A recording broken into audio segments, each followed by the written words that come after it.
পরে জাদুকরী তার রূপ পরিবর্তন করে প্রাসাদে প্রবেশ করে এবং সরাসরি রানীর ড্রেস পরিসর পৌঁছে যায়। আমার কাছে মনে হচ্ছে আপনি আপনার সৌন্দর্যে খুব গর্বিত, তাই এখন আমি আপনাকে বলি আমি কি করতে পারি। আমি যদি এই রাজ্যের রানী হতে না পারি তাহলে তুমিও আর এই রাজ্যের রানী হবে না। এই বলে জাদুকরী রানীর ড্রেসকে একজন বৃদ্ধ মহিলাকে রূপান্তরিত করে।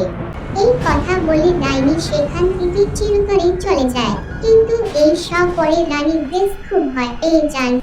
এটা কি ধরনের ঝামেলা? আমি আমার সৌন্দর্য হারিয়ে ফেলেছি, এখন আমার কি করা উচিত? তবে আমার আতঙ্কিত হওয়া উচিত নয়। আমার কাছে এই মন্ত্র ভাঙার একটা উপায় আছে।